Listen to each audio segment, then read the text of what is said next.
All right, guys, I'm gonna be going over how to build a 16 by 20 deck.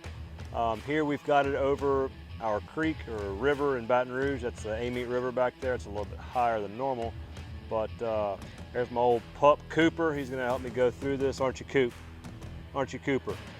All right, good boy. That's a walkway that I've got right there, right behind him. I built just to make sure this thing was handicap accessible.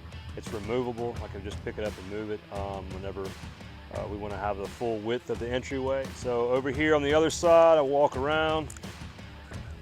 You can see I've got 16 by 16 footers, 16 inch by 16 inch footers. I normally would bore and punch holes in the ground and put the 6 by 6s in the ground.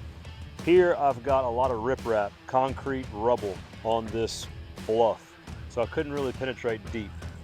So I dug down as deep as I could, put rebar in the ground, and built a concrete footer. Wet set the anchor bolts, and then I set the bases to the 6 by 6s on there and bolted it down and went up from there. The pictures, as you see later on in the video, will show kind of how I did that.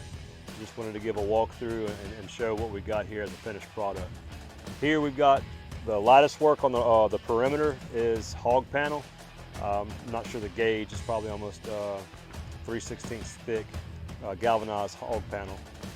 I fastened it all around the inside to where it's smooth on the inside, and then it's got a 2 by 6 at the base to where you can rest your feet on there without bending any of the wire. So here you can see 2 by 12 by 16. We did a little bit wider piece here to utilize a countertop, almost like a bar top. Whereas here is a 2 by 8, as well as here and here. Everywhere else we've got 2 by 12. So when we come out here, we can sit, we can watch the wood ducks fly in, we watch turkeys come through here, or the water this deep or this high, we can actually fish right off the deck. The 4x4s I've spaced every 4 feet. Just worked out since I had a 20 wide by 16 deep. 4 feet was a good nominal distance to span them, to also give us enough strength. If I would have gone 5 feet, it's spanning them out a little bit further to where you're going to start having a little bit of movement in the top rail. I want it to be strong and stiff as it went around. Whenever you lean up against the top railing, it's sturdy.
For those of you that are willing to take on a task like this and are just kind of scared of moving forward, do all your homework, do your research, find out your spacings, find out your ground composition.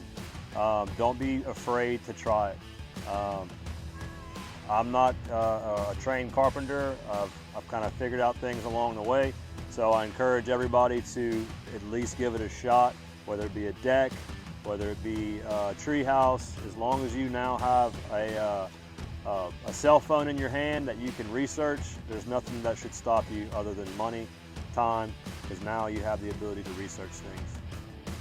If anybody out there has any more questions or wants any more information on how to build certain things, or wants to see any of the previous projects we've got around the house, hit me up down below and I will try to accommodate. Thank you all for watching Four Gables Farms, and we'll see y'all next time. Tell them bye, Cooper. Say bye. All right, we'll see you.